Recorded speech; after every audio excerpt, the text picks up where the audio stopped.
بسم اللہ الرحمن الرحیم۔ محترم ناظرین، السلام علیکم۔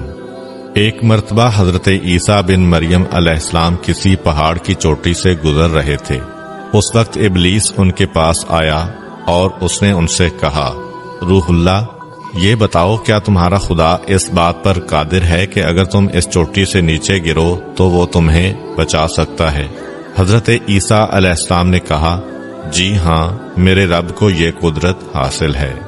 ابلیس نے کہا، یہ بات حق ہے اور آپ اپنے اس دعویٰ میں سچے ہیں تو آپ اپنے آپ کو اس پہاڑ کی چوٹی سے گرا دیں، میں دیکھتا ہوں کہ آپ کا رب آپ کو مرنے سے کیسے بچاتا ہے۔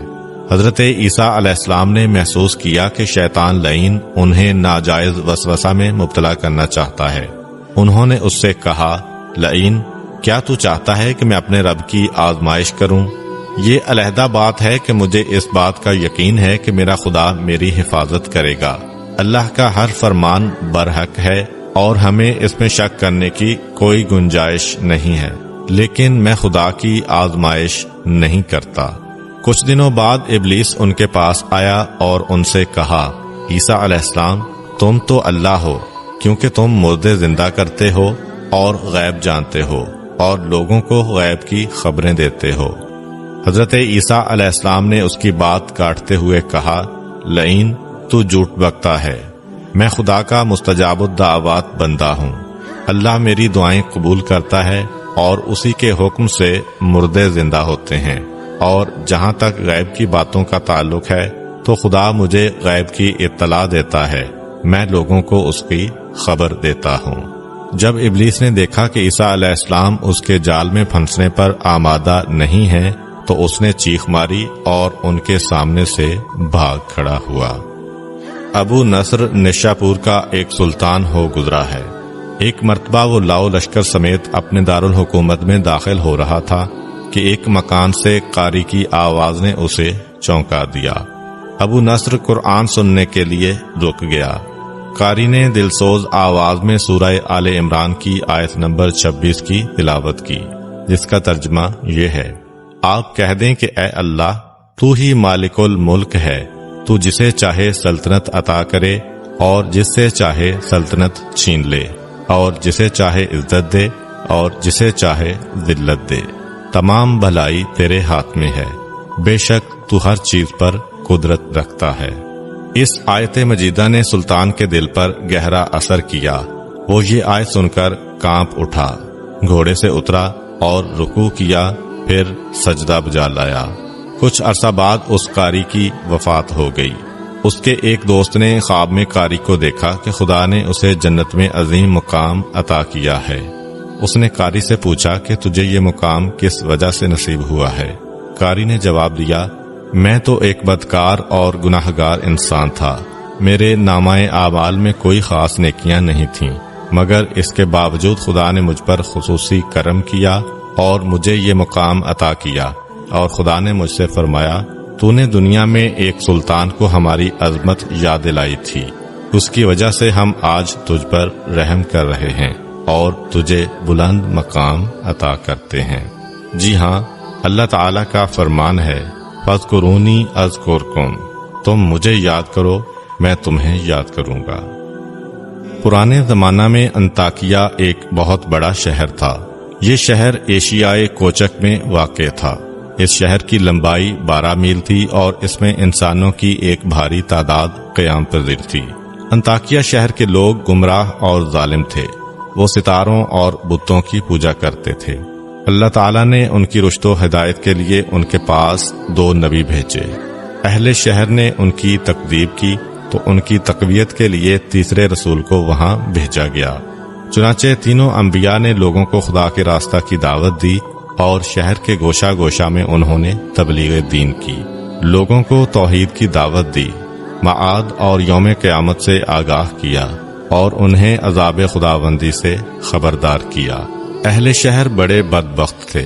3 انبیاء کی مشترکہ تبلیغی کوششوں کا ان پر کوئی خاص اثر نہ ہوا اور پورے شہر میں صرف 40 افراد نے ہی دعوت حق کو قبول کیا۔ شہر کے دوسرے لوگوں نے تینوں انبیاء اور ان کے پیروکاروں کو پکڑ کر انہیں سخت اذیتیں دیں۔ اور ظلم کی انتہا یہ کی گئی کہ ان مظلوموں کی گردن میں سوراخ کر کے اس میں رسیاں ڈالی گئیں اور شہر کے ظالم لوگ رقص بسمل سے لطف اندوز ہوئے۔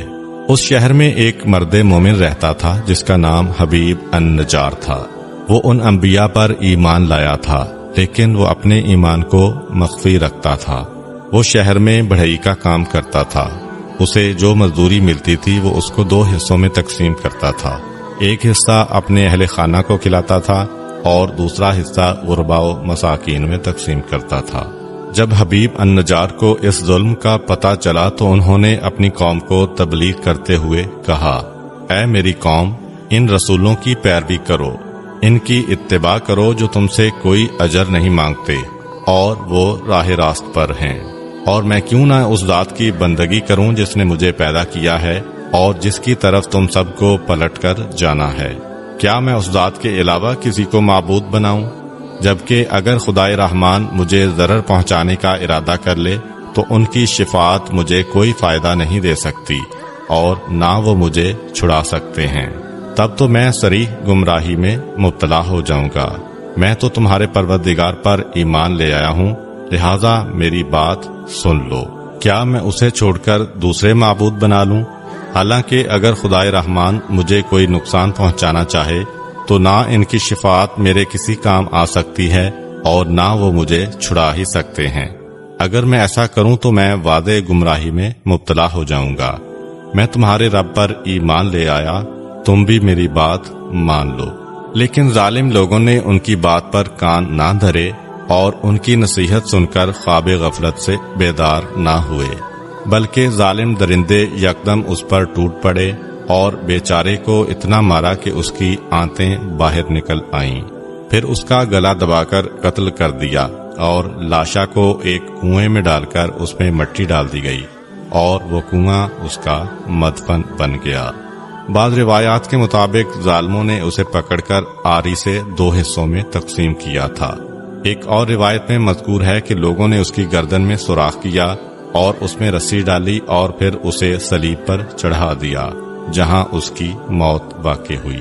حبیب النجار کو موت سے قبل انبیاء دکھائی دیے تو اس نے یہ آخری الفاظ کہے، میں تمہارے رب پر ایمان لایا ہوں، میرے گواہ رہنا۔ اس کے بعد اس کی روح قفص عنصری سے پرواز کر گئی۔ اللہ تعالیٰ نے اس کی قربانی کو قبول کیا اور اسے عظیم ثواب دیا۔ اس کی روح جیسے ہی جسم سے جدا ہوئی تو اسے جنت بھیج دیا گیا، جیسا کہ قرآن مجید بیان کرتا ہے۔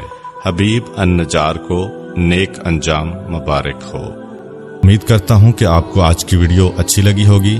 اگر آپ کو ہماری ویڈیو اچھی لگی ہے تو ویڈیو کو لائک کریں اور مزید اس طرح کی ویڈیوز دیکھنے کے لیے ہمارا چینل سبسکرائب کر لیں۔ ملتے ہیں نیکسٹ ویڈیو میں، اجازت دیجیے، اللہ حافظ۔